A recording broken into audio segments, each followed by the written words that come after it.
Thank you for staying with us all these 2 months. It has been a very exciting journey for us. Thank you for staying with us, following us, asking questions, and being involved in all our initiatives. Thank you very much. I will be very, very short today because we have a very intense program for tonight. So we will have our journey will be in Italy today. So we are very proud to introduce Dr. Michelini, and then we will spend some time together, all we 3 associations, andLINFA, LIO Lipedema Italia and Lipedema UK, suggesting and presenting our idea, our proposal for the Manifesto of Lipedema. So stay with us. We have also a little surprise in the Q&A, because Dr. Karen Herbst will join us in the Q&A to answer all your questions. So stay tuned. Ask anything you need on our socials. Follow us on our Instagram and Facebook and YouTube according to the language. Or you are super expert now, so we don't need anything else. So now, Marcella, would you mind introducing our Dr. Michelini? Yes, with joy. So I would like to talk very briefly about Dr. Sandro Michelini, that everybody knows as one of the main experts worldwide. But just a few words because we are so proud that he is with us today. Dr. Michelini is the director of the Service for Diagnostic and Rehabilitation, Vascular Rehabilitation at the Hospital San Giuseppe di Marino. He is writer from over 300 publications in scientific and science. And between them is the one about genetics, about lipedema. We found the gene, the mutation in a familiar nuclear from lipedema, not syndromic. He's teacher in courses from formation. He's speaker and responsible, scientific or responsible in several events, congress, national and international kind, about lipedema, about lymphedema. He is the coordinator of the Ministerial Commission of Health and wrote the author of the line guides for primarily lymphedema and secondary.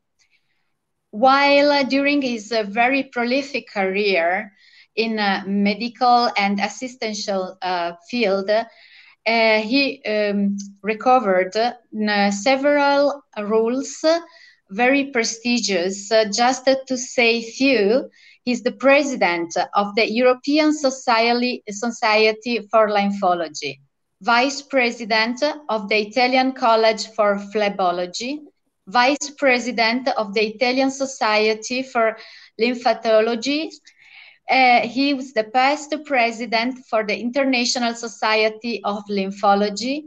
He's a member of the executive committee of the European Society for Lymphology, and actually the president of the Italian Society for Phlebolymphology. Actually, he is the president of ITALF, Italian Lymphedema Framework, and president of the international organization LVA, Lipedema World Alliance. Would you like to say more, Valeria? No, you've been super exhaustive, and we know that Dr. Michelini has a very long career, so I prefer just to give the word to Dr. Sandro Michelini and to listen to his super interesting presentation he made for us today. Thank you, Dr. Michelini. The stage is yours. Thank you. Thank you. Thank you. It's a very pleasure for me to speak, and I thank all of you for this opportunity gave me to speak about this pathology, still today not well known. Before to present the future activities of the Lipedema World Alliance. I would like tell you about some consideration regarding the lipedema, the illness. Some of you will remember that a webinar was organized by Lipedema Italia Onlus in December 2020. On that occasion, I myself, together with many qualified colleagues from various countries, first of all, our friend Karen Herbst, felt the need to distinguish from the interpretative point of view some substantial points that characterize lipedema with respect to what is stated in a document of European consensus achieved, in fact, by some German colleagues and endorsed by other international colleagues. These authors suggest in this draft European consensus document, for example, the modification of the term lipedema in lipalgic syndrome, the so-called renaming. Despite this term is recognized by the World Health Organization, by the assumption that lipedema, it would not be an edema classically understood as such, consisting essentially of the accumulation of tissue fluids, and that pain is one of the most disabling clinical symptoms. In reality, the term edema derives from the Greek word edema, which means swelling, not specifying what disease caused by. And about 20% of patients who suffer from lipedema, it not present this clinical symptom of pain. For these reasons, since the swelling is essentially sustained by an abnormal accumulation of fat cells in certain body regions, the definition term lipedema still appears to be congruous today and has an easier impact in recognizing the pathology. This is the website in which the German colleague Erika Mendoza proposed to the healthcare operators or to the scientific societies to create a new name for the illness, removing the term edema. But just to demonstrate the mistake of scientific thinking, I propose to you this interesting study of our Italian colleague Marina Cestari, just presented in the last European Congress of Lymphology in Assisi some weeks ago, that is publishing on the lymphology research and biology, in which she demonstrated the presence of fluid stasis inside the adipose septa of lipedema. This, however, justified the positive response to the treatments classically addressed to drainage, such as the manual lymphatic drainage, the pressotherapy, and the bandaging, for example. You can see that the two-dimensional echography, classical two-dimensional echography, in this kind of examination, you not are able to recognize, like in the three-dimensional execution of the exam, this lake of fluid just involved in the septa of the lipid tissue. This testifies also the fluid component of the classical fluid component of the edema present in lipedema. This is publishing next weeks on the impacted review of lymphology research and biology.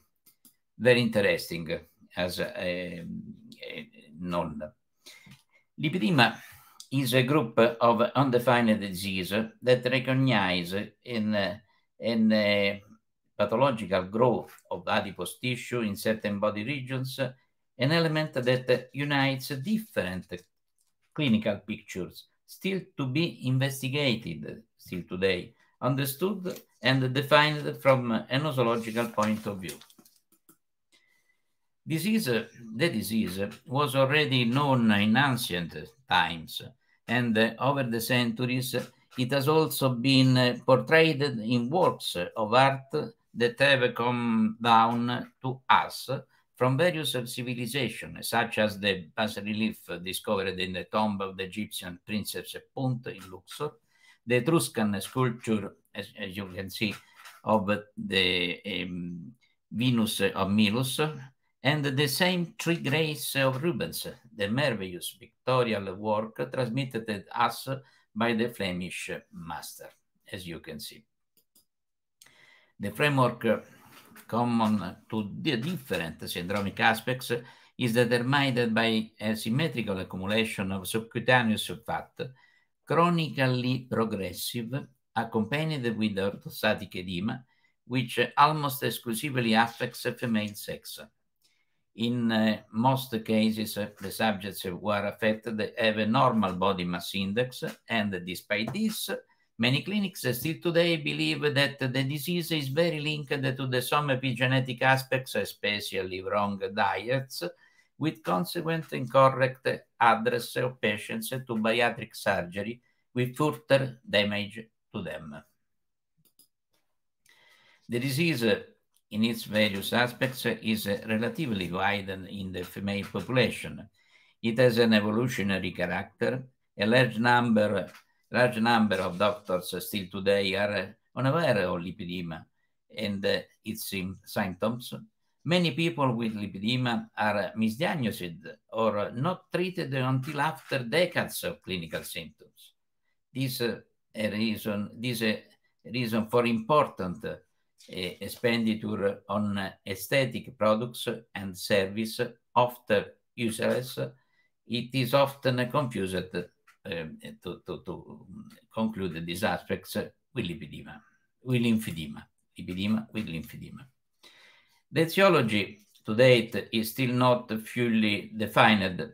The genetic hypothesis was already supported by the first authors who described it as a family one in an observation range that fluctuated between 16 and 64% of the subject. In 2020, our team discovered that the first gene that, if mutated, is responsible for the phenotype, the alpha-ketoreductase C1, an enzyme involved in the metabolism of progesterone.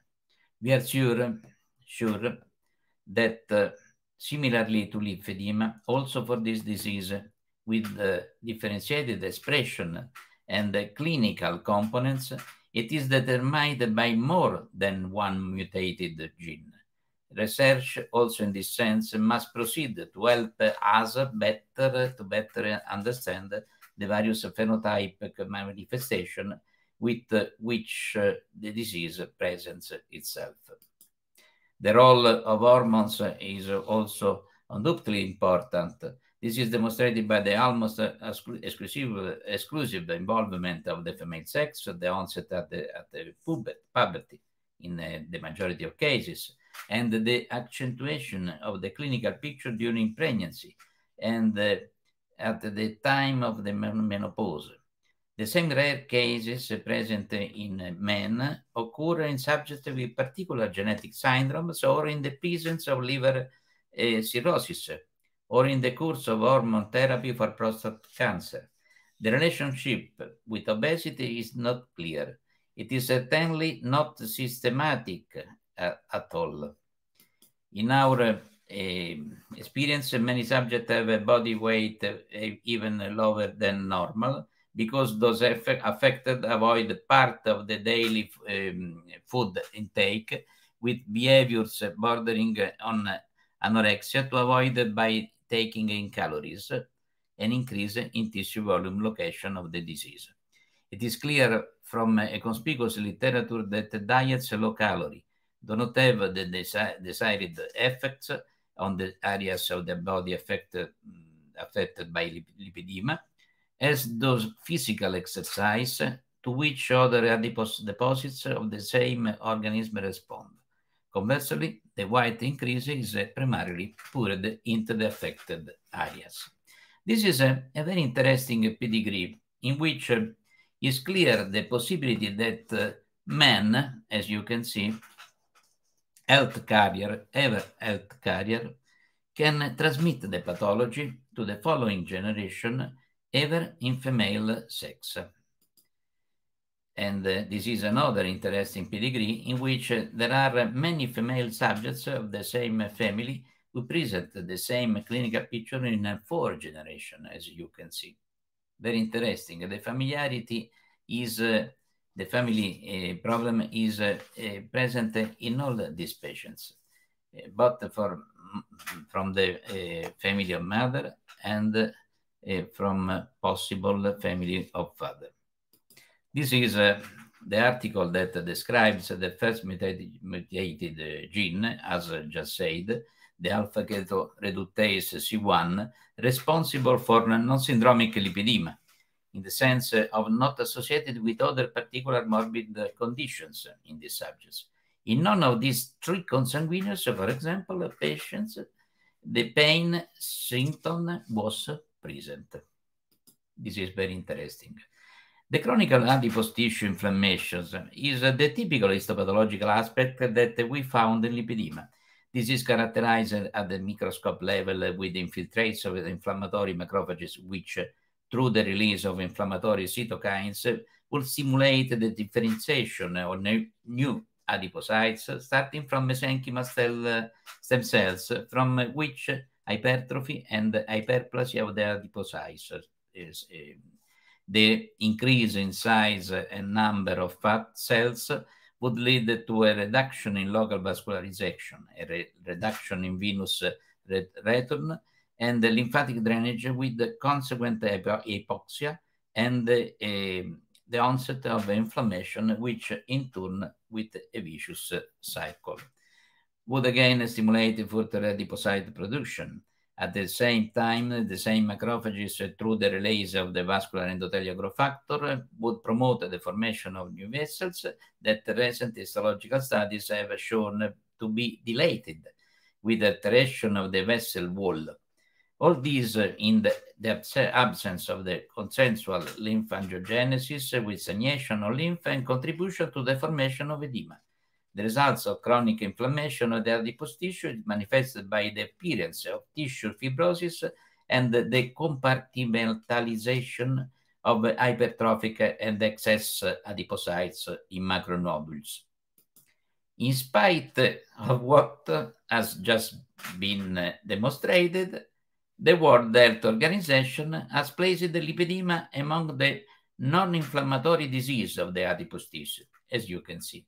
This is another field to approach by the Lipedema World Alliance. These aspects are very important for the institutional meaning of the same. The common clinical aspects of the disease are represented by familiarity, onset of the puberty, the accentuation of the clinical picture with pregnancy and with gynecological surgery. The distribution of fat occurs essentially in the buttocks, and in this sense is distinguish lipedema from the lymphedema.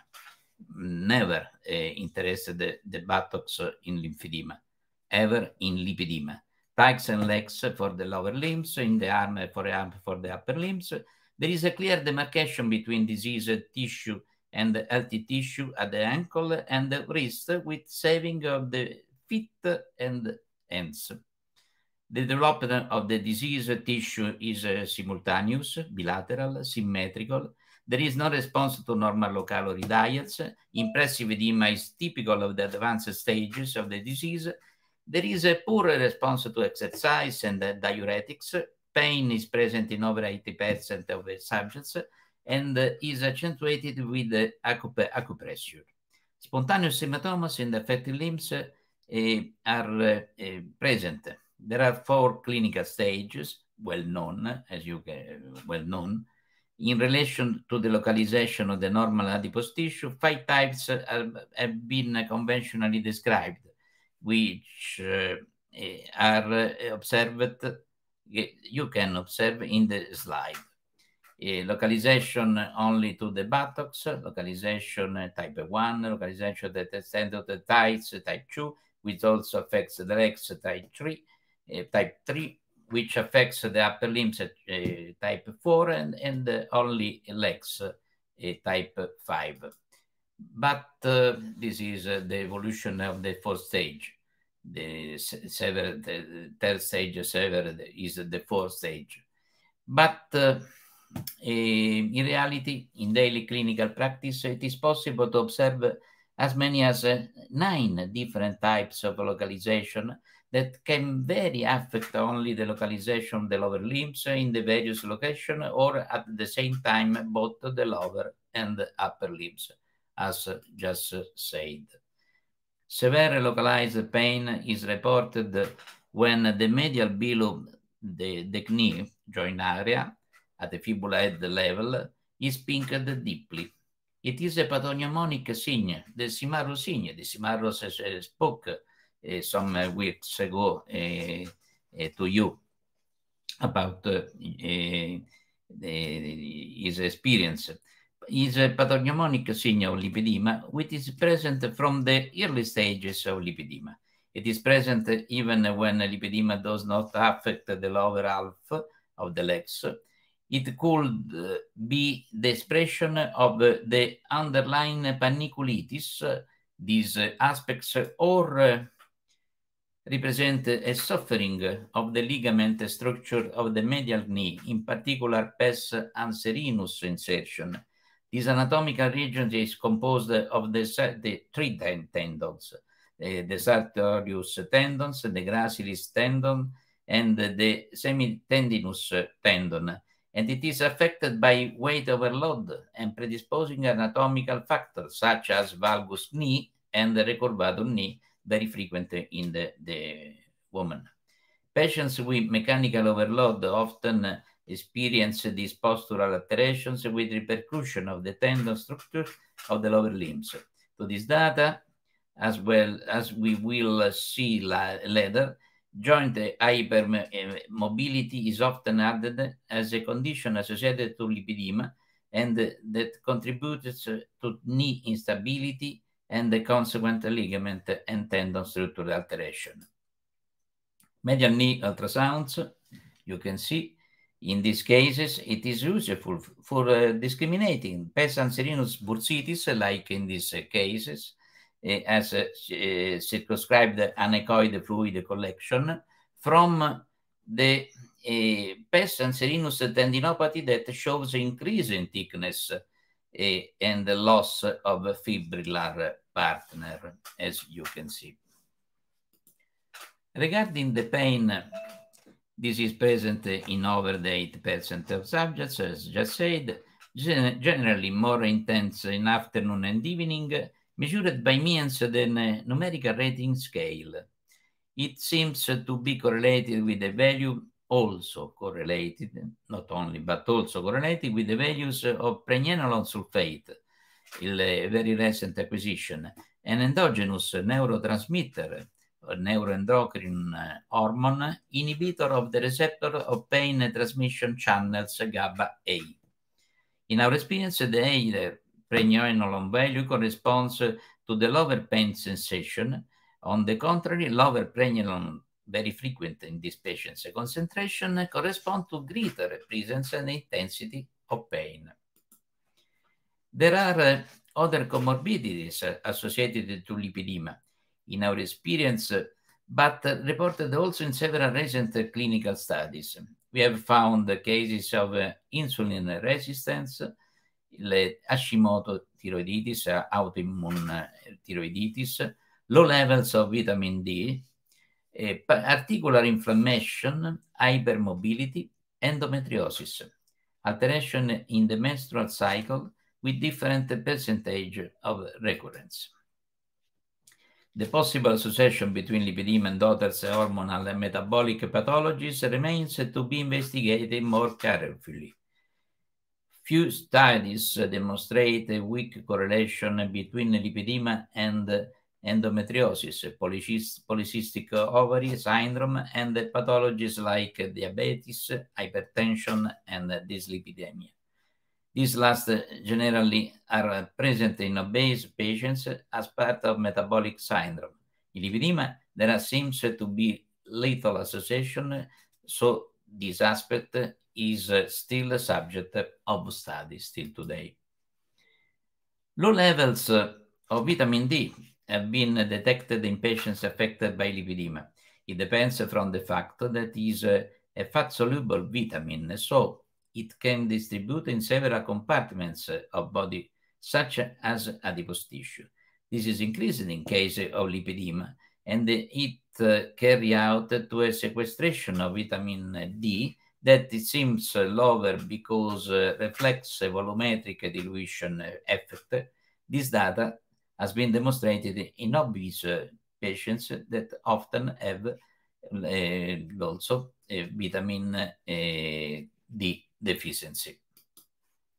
In patients with lipedema, low vitamin D levels are very common, and they have several negative effects that worsen the pathology.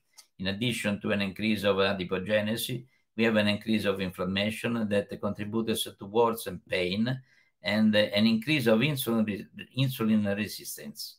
Important effect of low levels of vitamin D is the muscle weakness associated with muscle pain. As we have just seen, patients with lipedema suffer because of their physical and functional condition of mood disorders that low levels of vitamin D contribute to worsen.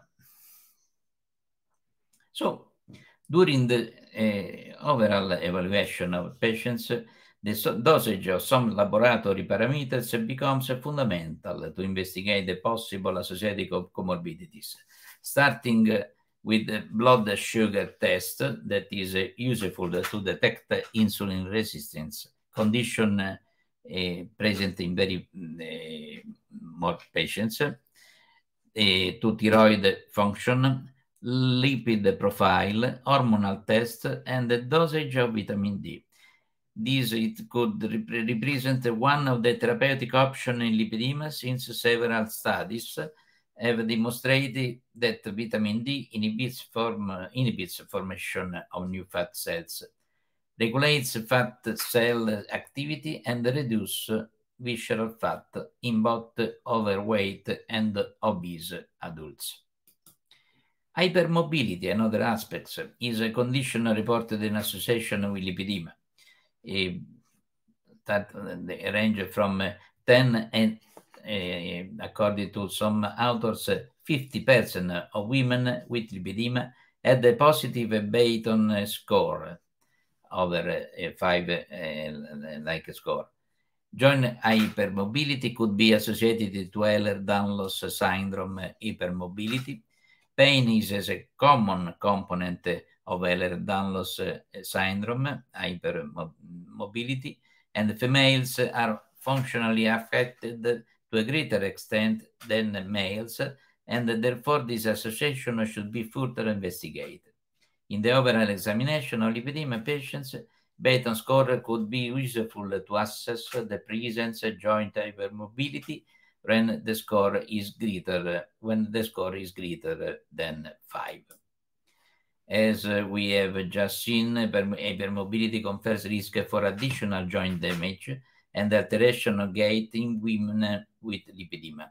There are also other implications of connective tissue alteration that we found in lipedema patients. Skin changes, including thin skin, and the tattoos that leak into the skin can be found in women who are hypermobile. Hypermobility may change the structure of the lipedema tissue, affecting how much fluid fat can accommodate. Leakage of fluid from vessels, dilatation of vessels, and the dysfunction of capillaries. Women with lipedema also have a higher aortic distensibility and strain, reliable characteristics of arterial elasticity, also suggestive of connective tissue changes consistent with hypermobility and the possible risk for cardiovascular mortality. To obtain the best results, it is necessary to involve a multidisciplinary team, each for their own specific skills, as you can see in this very significant slide. What weapons do we have at our disposal? There are two types of therapeutic approaches for this pathology. The first is conservative. The second is surgical. But as I mentioned earlier, there are no guidelines in this moment that firmly indicated when and what to choose. There are still few clinical trials conducted on the management of this disease, sometimes with discordant results. Aspects that must certainly be taken into consideration with regard to the type of therapeutic choice to be made, such as the degree of pain of the patient's disability, the presence of comorbidities, any compliance with conservative treatment, economic and non-financial resources. Patients must be taken in consideration at the same time. The patient in all these aspects.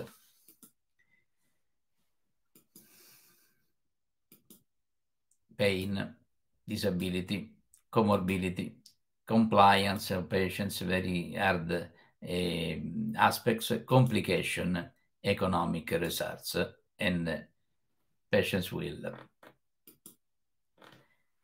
Fundamental is the wearing the flak needed garment in all cases. This is an aspect very important to obtain by the institution for these patients.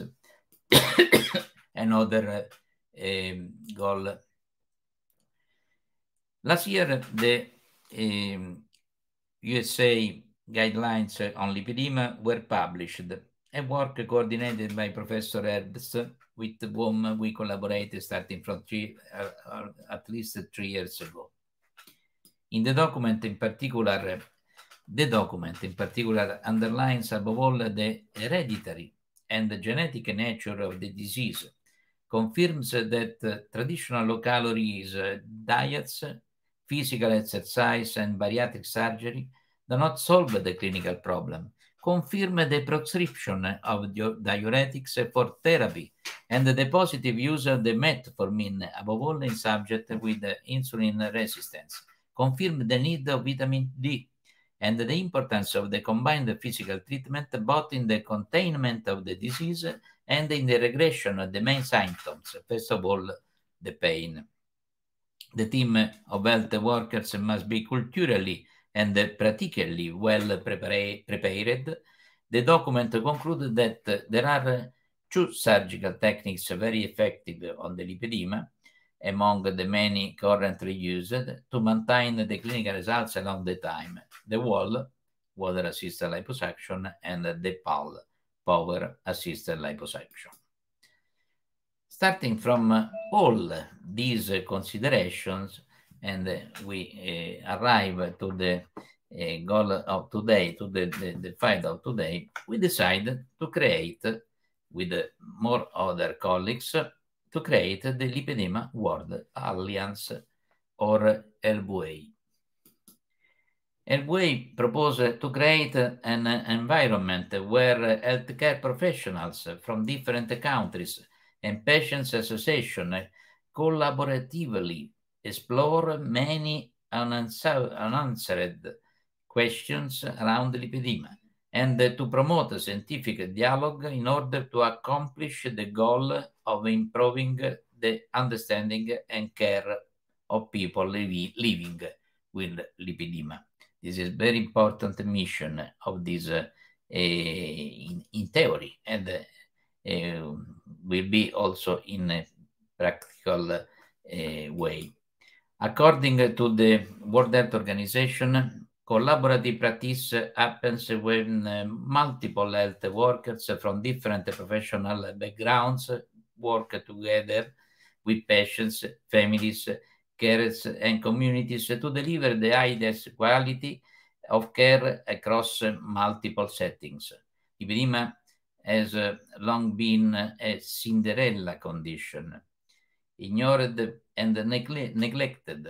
Recent interest, research, and publicity has often been driven by patients' desperation and passion to find answers and reputable healthcare providers. At this time, it is a risk to reach a conclusion that prevent future research into important areas that affect how people with lipedema receive treatment. This is an argument very important and hard to approach. Lipedema requires continuous exploration, and we want to do this together. Working together, we can make a change of the mentality on this way. Collaboration and dialogue. This is very important for patients and also for sanitary operator, as there is still so much to learn about the pathology of lipedema and the best ways in which it can be managed and treated. The Lipedema World Association believes passionately that the best way to discover the optimal approaches is to do so in a collaborative spirit, patients, advocates, and the professionals coming together. We feel that this collaborative effort will promote the following goals: a dialogue of priorities and the concerns amongst patients, clinicians, and the researchers. The research is very important in this moment. Identification and prioritization of areas where research in lipedema should continue and should not be limited. Development of unbiased educational materials supported by science, and access to diverse research participants from across the globe. This is our intention. In order to facilitate these goals, and as a respected member of the lipedema community, we would like to invite you to join to the Lipedema World Alliance. Membership is open to healthcare professionals and researchers, registered patients, and scientific association. And this is the last new that I give you. Starting from the 1st September of this year, you can subscribe to the association by writing to this email indicated in this slide. I thank you, all of you, for the attention, and we can discuss about these aspects. I think very important for all of us. Thank you very much, Dr. Michelini. Such an amazing presentation. Thank you. So we are moving to the second part of the webinar. So can you please share the screen of our slides to present the manifesto? So, Kate, it's your turn, I believe. It is. Thank you, Valeria. So we are super excited to hear what Dr. Michelini's talked about. But before we hand over for more questions to Dr. Michelini again and Dr. Herbst, we just wanted to talk a little bit about the next steps in our collaboration.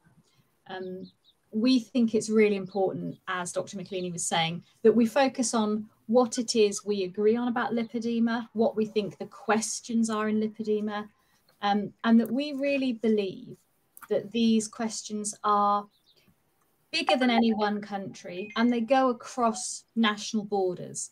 So we really want to call on all our sister associations to join the collaboration that the three of us have started, and to go further and to go deeper in doing that.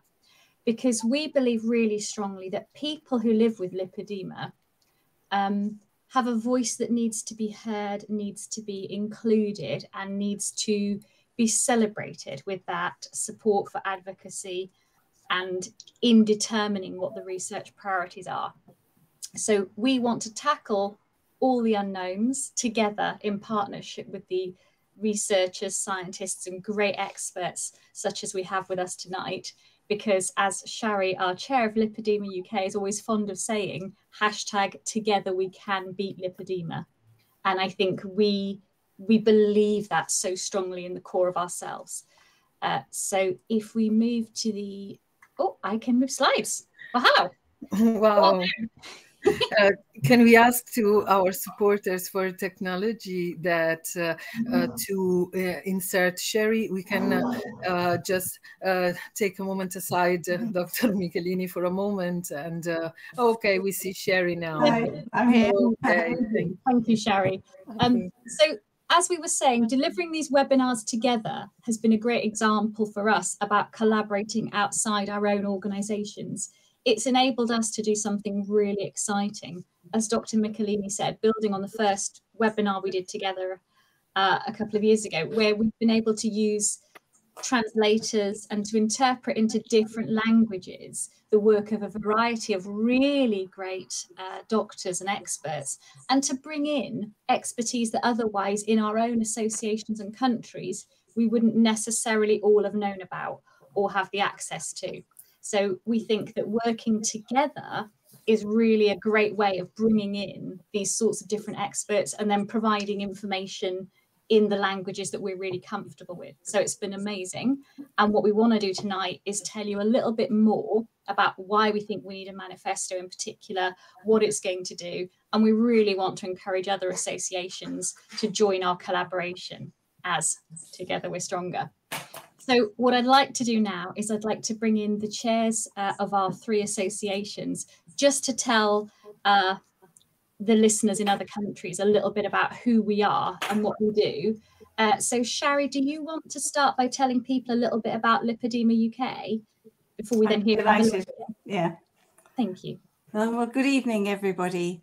I am so excited to this evening's event, because I've been involved with Lipedema UK for 10 years now, and it has been a long 10 years. And all along, we've known that collaboration with the top people in the fields and making lipedema an exciting subject is the way to make progress. I'm always so impressed when somebody like Dr. Michelini shows us all the research he's been doing in the background, because sitting where we all are in these isolated bubbles, and lipedema people do feel very isolated. We aren't always on top of everything, and we need that reassurance that we have top-notch people and skills fighting for a condition which, as we've said already, is the Cinderella condition. We all want to go to the ball. We're really ready to go to the ball and have fun. So Lipedema UK has been working with surgeons, with experts at St George's Hospital, with the top medical people in the UK for the whole of the 10 years. We're very lucky that we had the backing of Professor Peter Mortimer and Dr. Christiana Gordon right at the beginning. Lipedema UK have been involved in the genetic research and recruiting people. We're always very, very keen to recruit people for studies, to participate in research. And we've done our own surveys, which we feel have contributed to knowledge about the patient's perspective.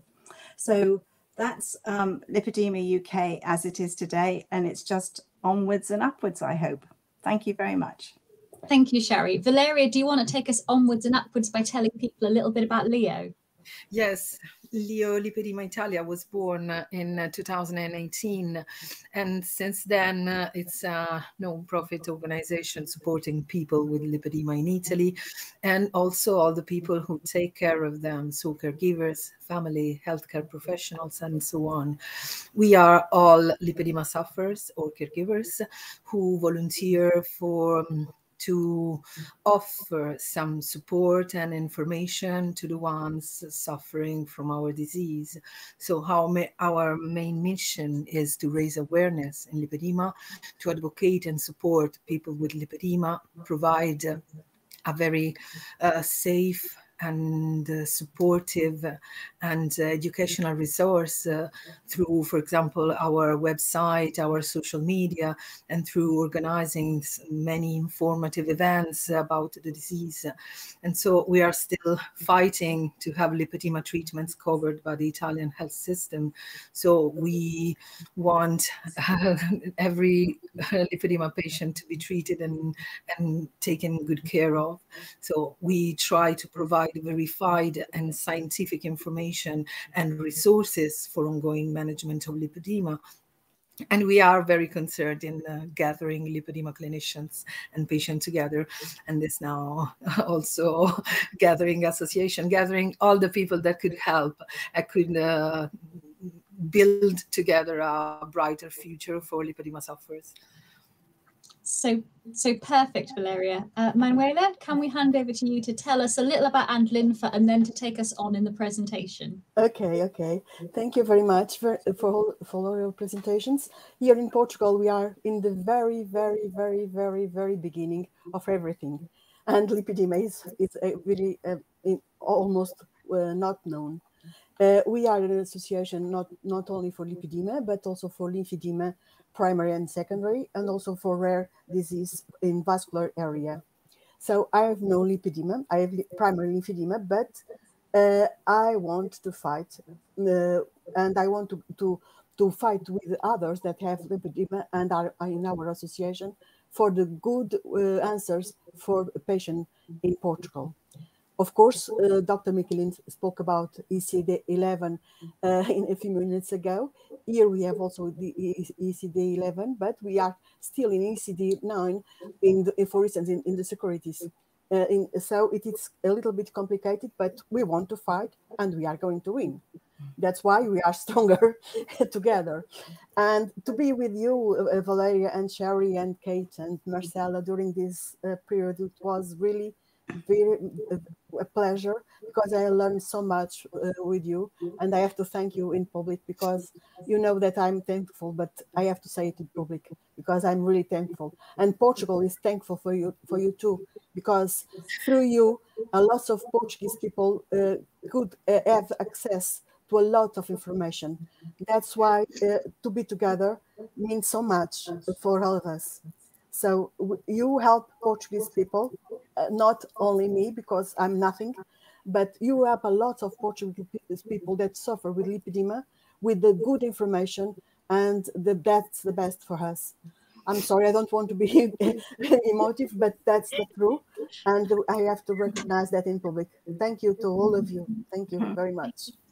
I think our hearts are so full. Before we all start crying, it's probably better that you start driving the presentation with the little buttons at the bottom to take us forward while we all Okay. Bad lady, you made us all cry. No. That's the truth. That's the truth. Thank you very much. It is. So yeah, you should be able to just use the little forward arrow. I know. I would like to say, Manuela, we've learned a lot from you too. You've been the bedrock of this collaboration, and you give a lot to everybody. So thank you from all of us. That's my pleasure. That's really my pleasure. So thank you. So just to let you know about Patient Advocate for Lipedema in the World, which is a page in Facebook. So we start, this is, as I told you, I'm a lipedema patient, and I learn also a lot with my colleagues in Europe about how to be an advocate in this area. So sometimes it's not necessary to get a new will. It's just to use the right will and give the credits who create it. So the lymphedema advocates create a page in Facebook, and we bring all our words and our fights on that page. So we replicate that in lipedema. I'm sorry. We replicate that for lipedema, and we are doing all the same here. So sorry, next. So that's the reason that we create. It's to find out that we are not alone. We have the same goal, and so everybody in our country, in our countries in the world can come here and say what they are fighting for. We are not only the faces. You are fighting for the good answers and the good reasons, and we are not the only one working as volunteers, and we are not only the life stories and talking about everything today. So as you can see, we can have different people and different associations from the same country. The importance here is only the goal, and here in UK you have different faces. Lots of them will come, I'm sure, and also from Portugal as well. This is my dear colleagues from Portugal that are working and fighting for lipedema in Portugal. And sometimes our language, like Portuguese, can cross the world and go to Brazil and come together with us. So the language is not also the problem, and also the sex. The important is the goal, as you can see. If you are fighting for, that's the most important thing. So men can also be the part, because they are very good partners, and can also be the part of the if they are associated. Here you have also different people, like for instance from Sweden. She is not a lipedema patient as well, but she is also in her association, so they are also fighting for lipedema. So the goal is the most important thing. Advocacy has not the same goal, not sex, as I told you before.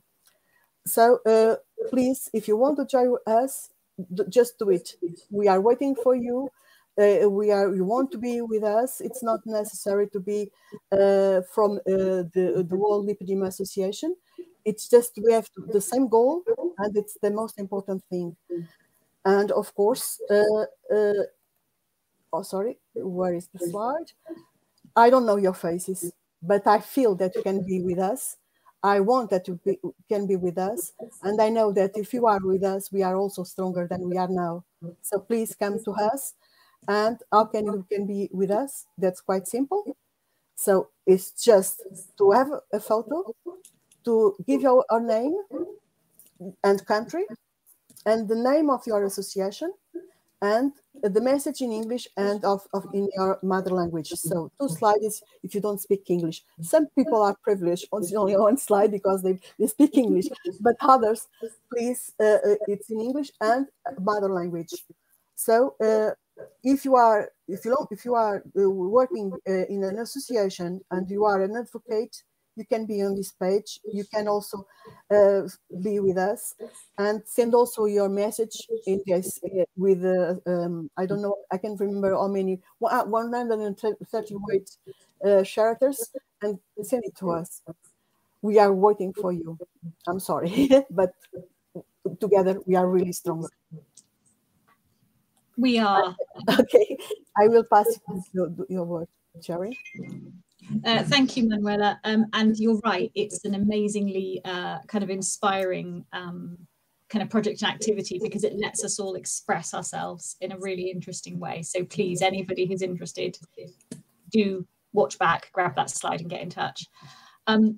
What we want to do now is take you through this manifesto that we referred to explain a bit about why we want to have one, what it will do, and what we suggest is in it. So we have 9 points that we think are something, well, I guess are 9 things that we think are important are something that the diversity of organizations working with lipedema across the world could agree on, and that we can all unite behind to use as a really clear and powerful message with politicians, with healthcare, whether it's insurance providers or national system providers, and that we can say to everybody, these are our rallying calls.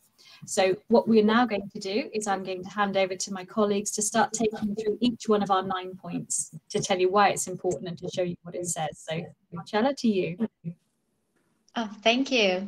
I will start to read the statements, the first statements in our manifesto.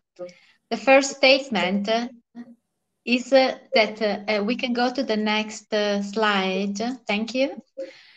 The first statement sounds: lipedema is a global health problem that affects people worldwide, mainly but not exclusively women.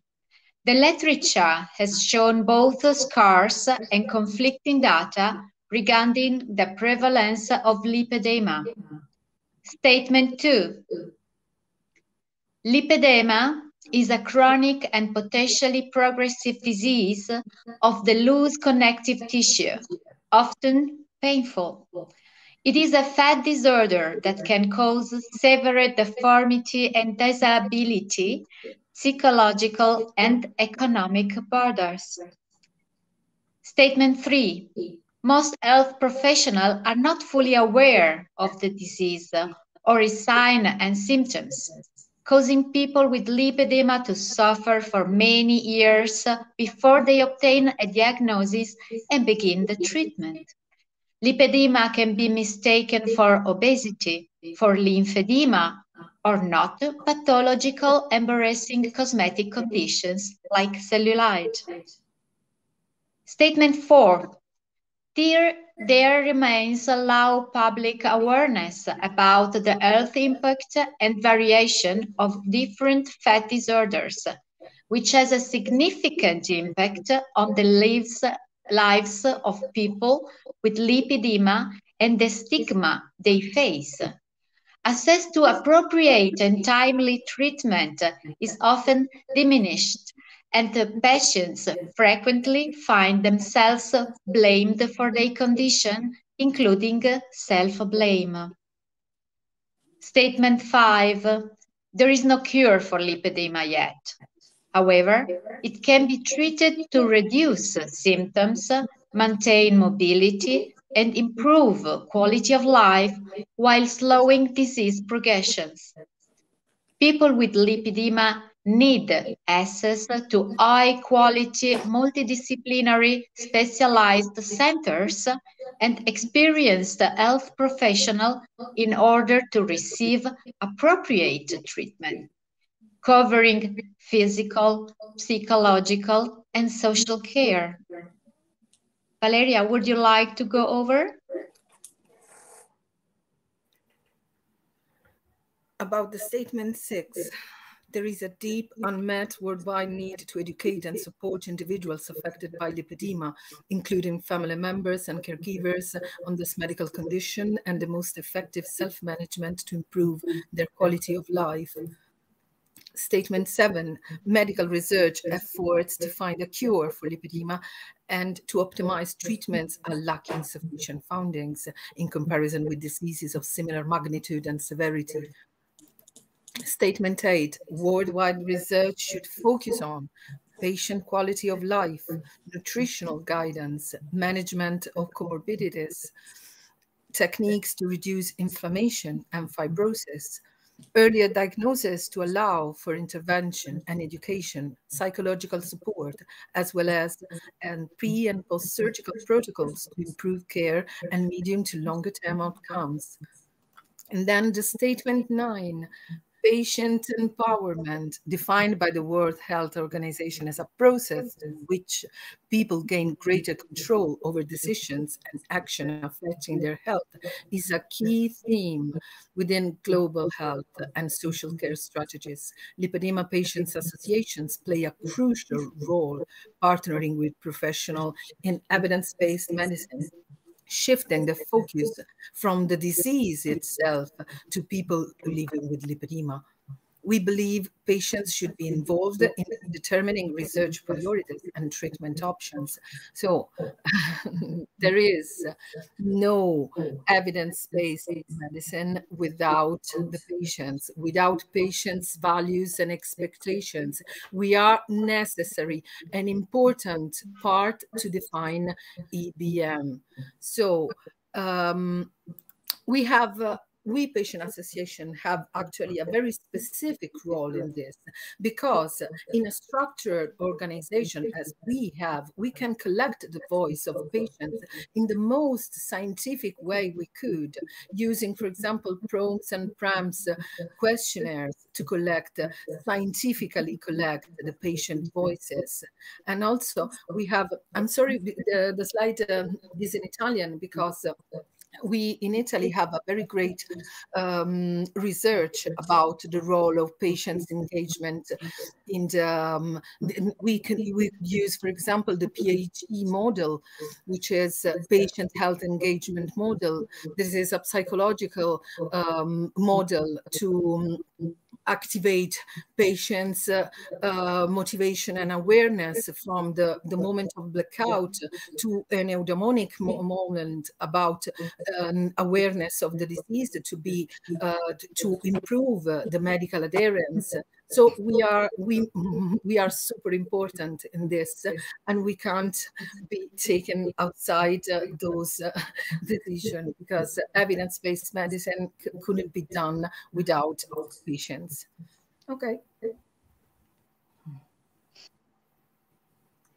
Thank you, Valeria.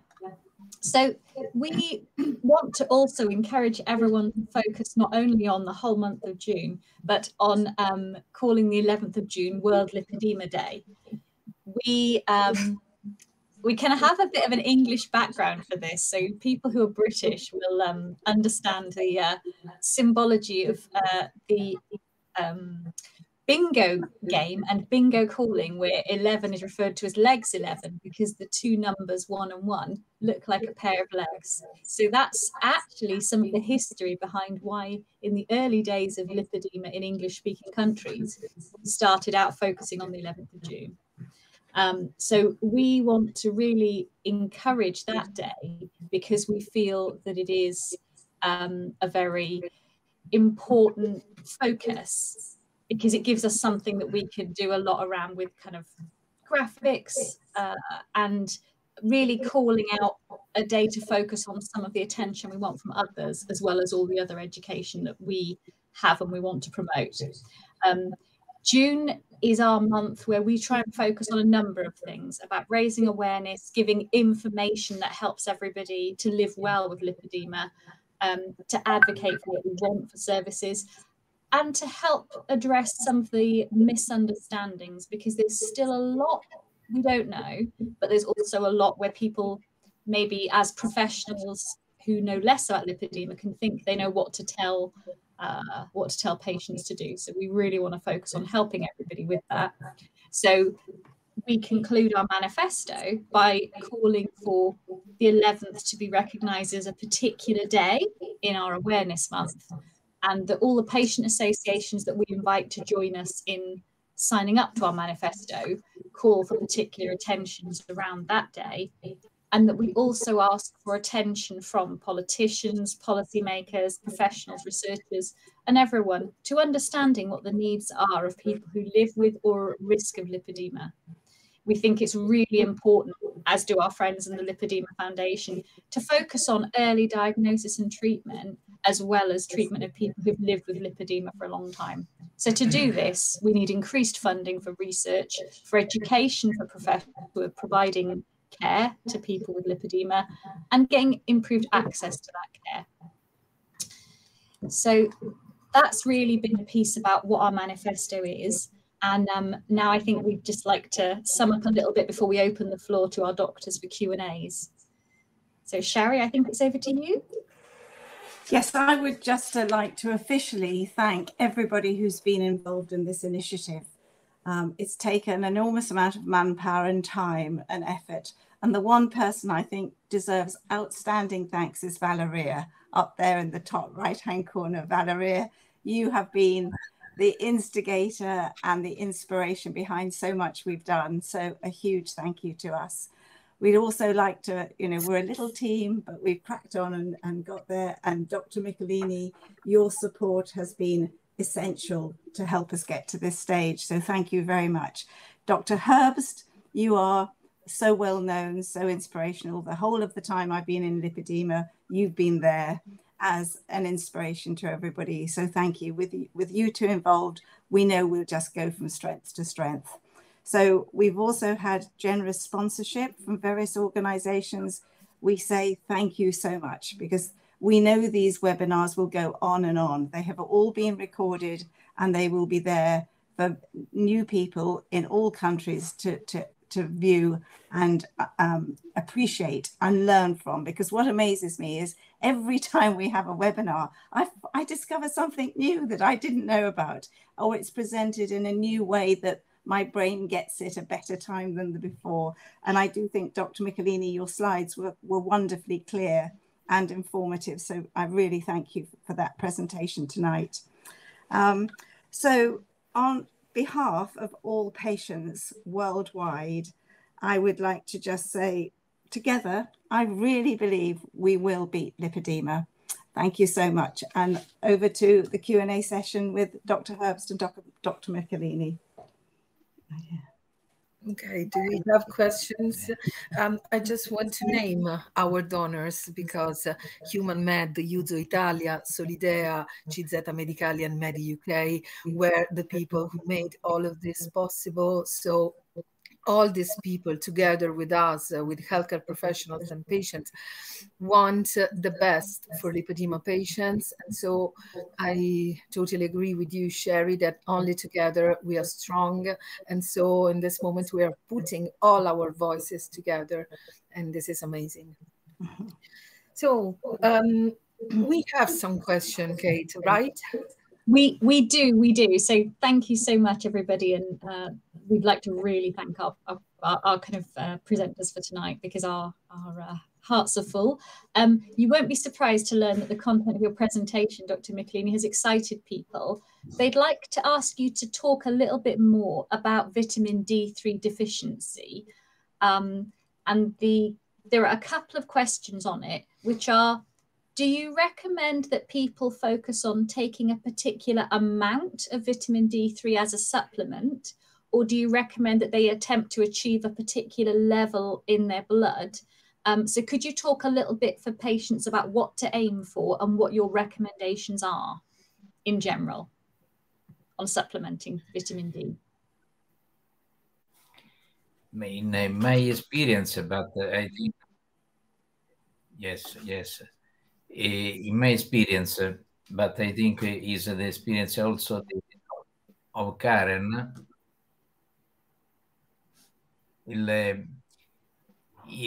more patients followed during the years have never performed vitamin dosage. In our experience, at least in Italy, have the opportunity to observe patients coming from all the regions of the Italy. And I see that the concentration, the blood concentration of vitamin D is very low in the majority of cases.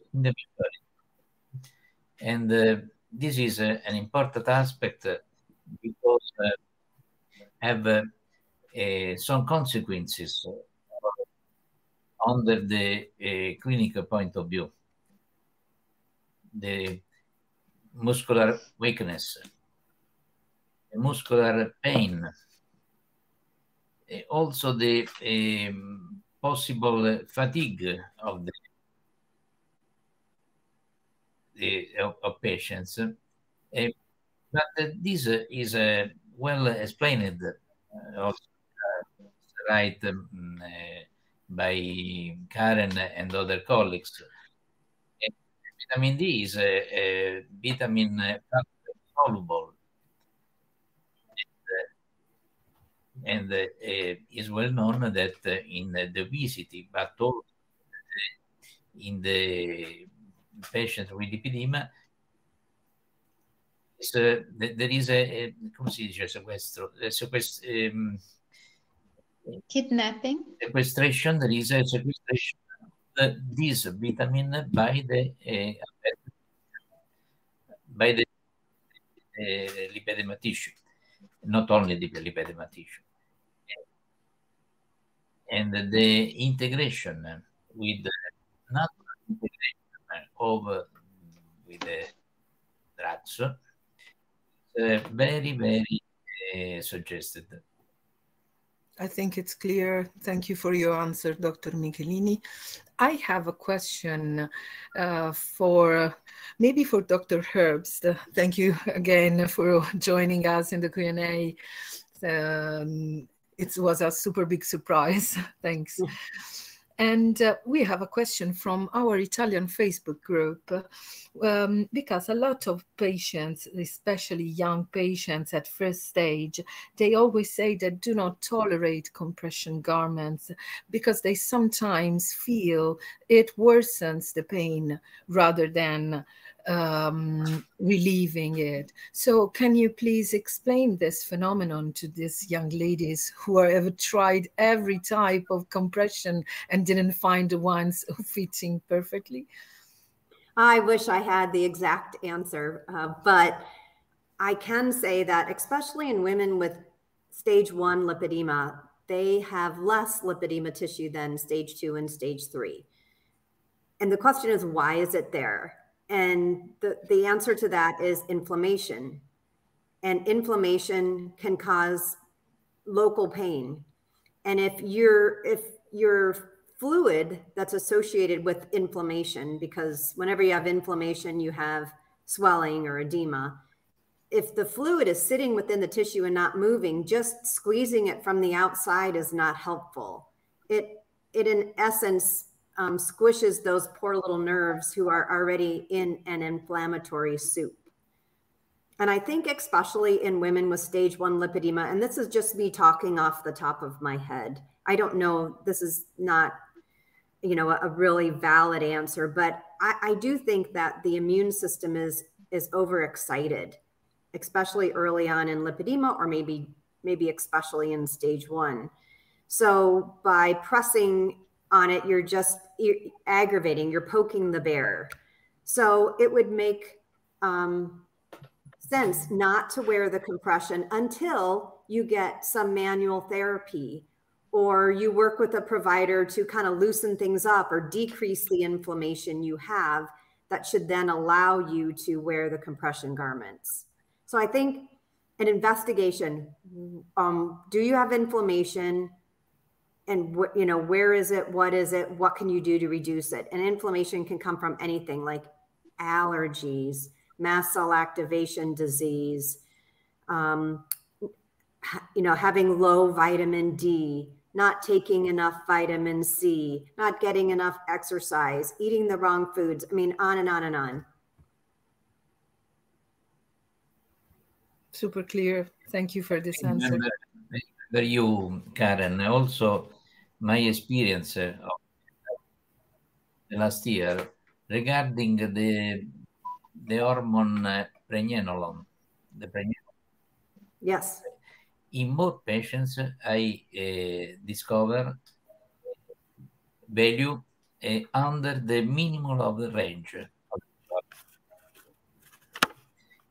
The integration, I begin with the integration of the hormone by assumption, and there is in the majority of patients an increase of the quality of life. Dr. Michelini, pain and the increase of harmonic development of the better state. Do you think that that could potentially be because of an increase in cortisol? Yes, we are studying. Yes. And do you think, have you measured levels of cortisol after pregnenolone? I guess my only concern would be that if they go too high, then we have to worry about, you know, more leaky blood vessels and more leaky lymphatic vessels. Yes. Also, the glycemic metabolism, the blood pressure, but with a very low dosage, 50 milligrams is very for each day is very for 3 months eventually repeatable. You know, there is an amelioration, global amelioration of factor. So do you think it sure, reduces linked edema? to the cortisonic pain? Sure. Do you think it reduces lipedema, Dr. Michelini, the pregnenolone? Good question. No. Is No? for the symptoms. Some Okay. above all the pain and the fatigue. Okay. I have a question from Italy. So given the motor deficits or mobility problems of lipedema patients, so alter gait pattern, muscle activation, why is not the motor rehabilitation is not often offered to patients with lipedema, despite people with lipedema are offered liposuction, massage, and a lot of, but what do you think about the rehabilitation with motor rehabilitation? A question for me. It's whatever you want. Absolutely is useful. My personally, I suggest very often to these patients, independently of the body mass index of the is very important, because more women often knee that is added to the over weight buttock and tight.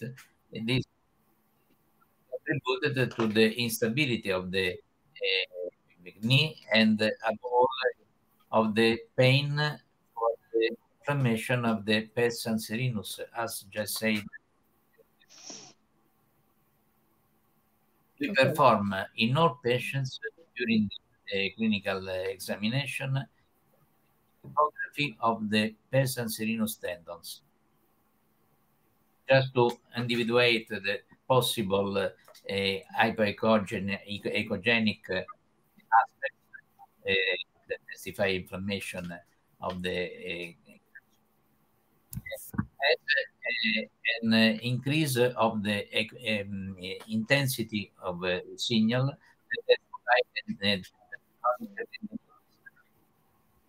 This is very important. It's very easy to perform. Very. Thank you, doctor. But it's important. And an aspect to discriminate during the examination. Okay. I can just add my point of view. Whenever I refer to physical therapy, I ask for a home exercise program.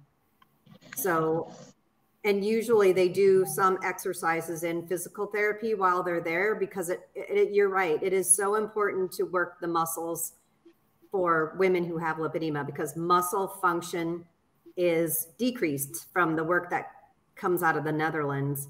And when you pump your muscles, especially in your calves, you're moving lymph fluid, so you have to.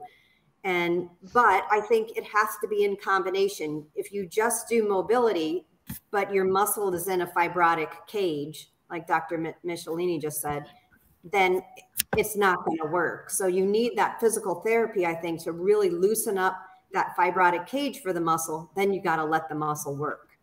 And what I've noticed is a lot of women after liposuction say that their muscles in their calves were engaging for the first time in a long time. So, and I'm not saying that liposuction is the only way to get rid of that fibrotic cage around the muscle, but something has to be done to loosen it up. And I think women need to learn how to do that themselves at home, but sometimes they need professional help to teach them how to do that. Okay. Thank you, Dr. Herbst. Totally. We have another question from a patient who's asking, how easy is it to say where in a person's body they do and don't have lipedema? So whether they have it in their arms or just their legs, for example, because I think people often struggle to understand how to know the difference between regular fat and lipedema in themselves. And it really then links the question to how important is it to give someone not only perhaps a location in the body or type of lipedema, but also a stage. Is staging important? So could you perhaps talk to both of those points? I guess, Karen, that's probably a great one to start with you. Yeah, sure. So I think the stages and the types are not as well defined as we would like them to be. They really do need to be updated and changed. So is it important to give a stage and type? In order to communicate with each other about what we think we're seeing, yes, it is important. Is it an absolute and this is what you have for the rest of your life? No. Again, I do think it needs to be updated. In terms of being able to tell where lipedema tissue is on the body, we're still working on that. You know, there's a lot of people working on that. But I will tell you that, you know, things are starting to change and get better. For example, in the standard of care for lipedema in the US paper, we stated that lipedema affects the abdomen. And we kind of went out on the skinny branches saying that because there's some disagreement. There's people in Europe, for example, who say, no, it's not on the abdomen. So there's some recent data out of Austria showing that there is a specific gene expressed, I think it's zinc finger 423. And zinc finger 423 takes the parasites that, not the bug parasites, but the pericytes and endothelial cells and changes them into adipocytes. So, and this particular gene was found, and yes, you know that, Dr. Michelini, very well. And this particular gene. We, in this moment, we are conducting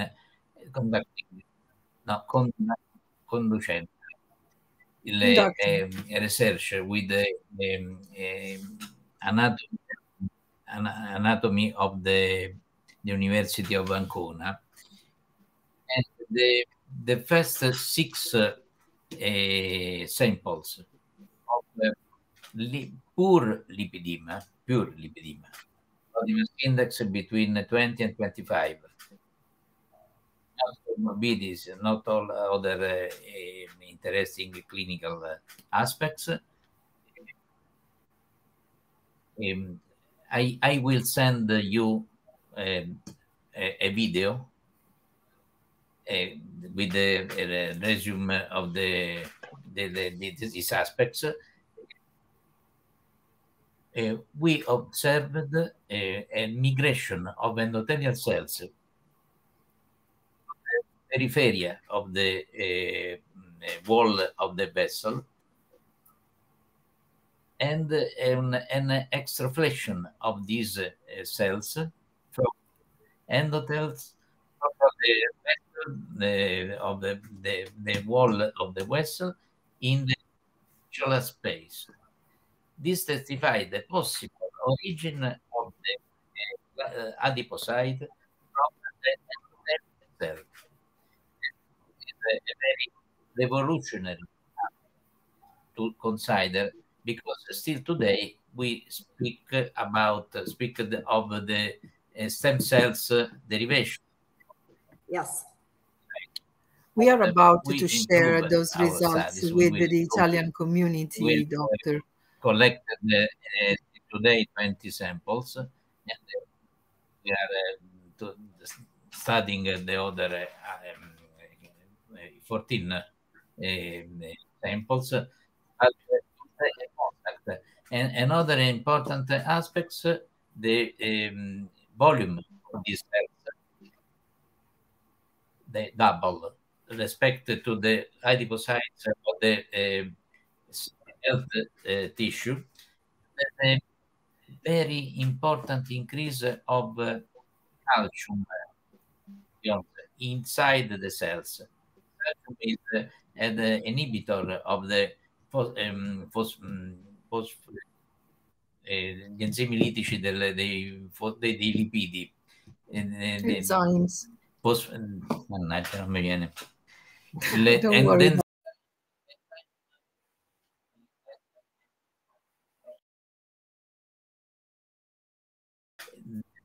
The polymerization of the lipids intracellular. Okay. The calcium is an inhibitor of this enzyme. It can explain the accumulation of the lipids inside the plasma. Wow. And the increase of volume. There are more aspects to deep. Very important. Yeah, there's theoretical approach also. There's so much really good research going on. For the possible therapeutical future approach. Nice. Yeah, we need therapies. We need therapies for lipedema. You're absolutely right. That's the goal, right? It's not just, hey, this is really cool stuff, but back to the question. So the zinc finger 423 was shown to be elevated in the legs of women with lipedema compared to controls, but it was also elevated in the abdomen. So we do think that we're starting to find markers of lipedema tissue. It's just not clinically available yet, but it's coming. And so right now we can't say if, and just to give a little history of lymphedema, right? So in lymphedema, if you have lymphedema of your arm, it's an patchy distribution. Your whole arm is not the same, and it all has the same amount of fluid. There are patches of fluid, there are patches of fibrosis. And I think because lipedema is this little sister of lymphedema, I think it's probably the same way. So it's probably patchy. So when you have bariatric surgery, or you go on the keto diet or the Mediterranean diet and you lose weight, you can still lose weight from your legs or arms or in your belly, but what's left behind is the unhealthy tissue, the very fibrotic, painful lipedema tissue. Thank you, Dr. Herbst. We're going to try and squeeze in two more questions. So I will ask you both to try and be brief on this one. We've been asked in YouTube about COVID infection and COVID vaccination. Have you noticed anything? I can't remember if you've written anything about that, Dr. Herbst. Have you noticed anything in terms of the impact of either vaccination or infection with COVID on lipedema? I have not. There are anecdotal reports from my patients of how sick they got after the vaccine or not. And I just heard from a woman who took Paxlovid and her lipedema got better. So that's all I have. I haven't written anything, nor have I seen anything. Almost sounds like it's good to get COVID if you can get Paxlovid and get a little bit of temporary lipedema relief. Yeah. But that's one person. Don't take my advice, guys. Not fun. This is also my experience. No differences, clinical differences. But in some cases, we are in Italy, we observe with a certain frequency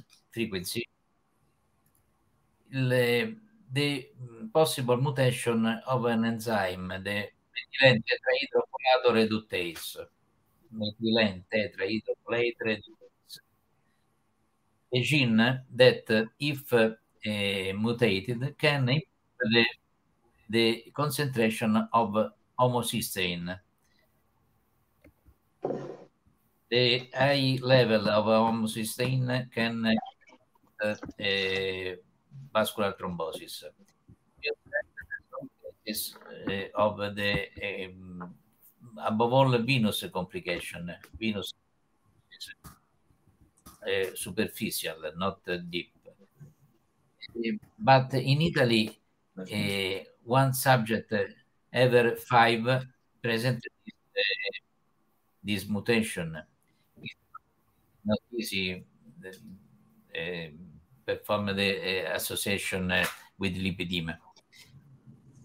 Thank you, Dr. Michelini. I think as we're moving into starting to think about autumn, despite our beautiful warm weather, where we know many countries will be offering people who have high BMIs or who are a certain age their COVID booster vaccinations, I think it's been really helpful for our audience to know that they shouldn't be overly concerned about taking up that invitation overall. So that's really great.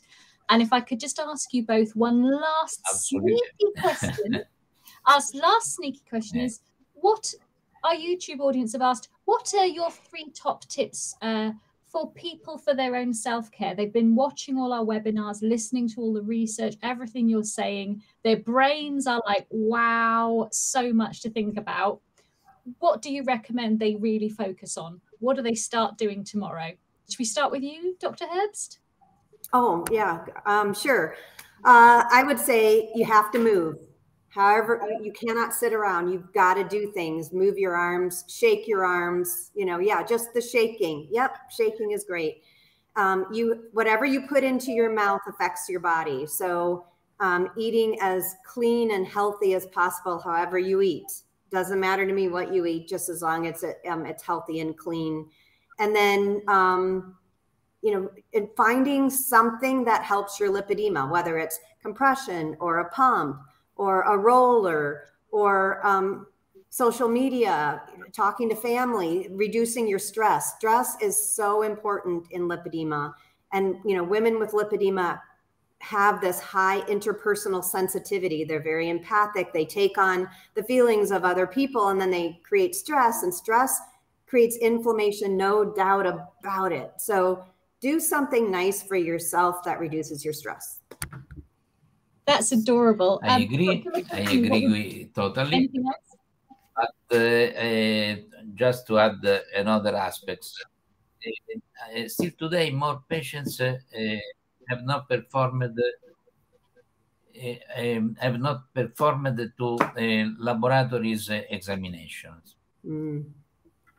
Above all, just say the vitamin D, the glucose metabolism. Just study the possible insulin resistance, the possible thyroiditis or thyroidism. These are some aspects, and also, if not performed, gynecological controls possible with pelvic ecography, just to define also these aspects. In patients not studied, but there are more patients not studied, above all for the regarding the laboratory aspect. This is very important. That's great. Thank you so much, doctors. I know that our audience would love us to go on all night picking your brains, and we very much feel that what we've been talking about are things that can run and run. So thank you both for giving us something that we can all go away tomorrow and start looking at, whether it's how to get blood tests or how to start waving and shaking our arms. I look forward to loads of people with lipedema on social media shaking like trees. Get in and get out. I will collaborate with the Lipedema World Alliance. Thank you. Yeah, Definitely. and you're right. We really encourage everybody to contact us. It's the summer now, so we will be communicating more with people about the Lipedema World Alliance from September. So anyone who's keen to get involved, please follow up with us. You can reach out to any of our organisations through our social channels, and you can email info@andlinfa.pt. Manuela's kindly coordinating interest for us, and we'll be sending more out, won't we, Valeria, as we get to September. And I think that's probably, I guess, really some of what we want to say. Is there any other closing remarks we want to make, team? I don't think so. Just a very, very final thank you, because you know, we could keep our doctors with us together until midnight, maybe, but we have to let them go.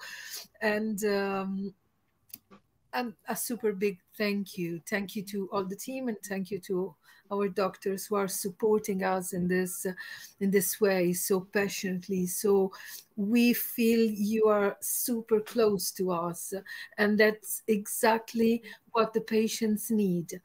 Good healthcare professionals standing and fighting side by side to us. We feel supported and we feel cared, and we feel loved, because caring is also a question of love. So thank you for your love. Like this. But if I can, Valeria, it's important also the reciprocal aspects. For us, for me personally, but for us operators, the action of patients is a very strong stimulus to Agreed. From the clinical examination of patients. Yeah. Thank you. Thank you. Love goes both ways. Yes. It does. And we're lucky to have you. So I hope what everyone can take away from this is kind of that love going all around. Yes, let's do our as Dr. said, anyone who's been inspired by us tonight, if you're running a sister association to us, please get in touch. If you're a person affected by lipedema or just interested in lipedema, please reach out to your own national associations or to one of us, because there really is always opportunities for people to get involved in supporting our work, whether that's through donations, through sponsorship of events, or through kind of giving some of your own time and skills. If you want to get involved, please do. There are so many opportunities with all of our national associations. So don't hesitate if you're wondering how to be sitting where Valeria, Marcella and I are right now, because we all started out by sending someone that email. Please do the same. Yes. And as our doctors have said, do your shaking. Think about what blood tests you might want and how you maybe could go about getting some of those. So I think I've been asked to repeat them. We had vitamin D, insulin resistance, glucose tests around. So not just diabetes testing, but what your functioning is on insulin resistance, and really just kind of thinking about what we're doing in terms of both moving and what we're eating. I think that was a summary of your top tips. And we can't wait to be back in September with more news, more communications about our collaboration. And in the meantime, if you're a sister association who wants to sign up to our manifesto, drop us a mail, get in touch. See you on our socials, right? Yes. Perfect. And have a great night, everybody. Move like trees. Great night. Thank you all. Thank you. Bye-bye. Bye. Thank you. Bye-bye. Thank you. Bye, everybody.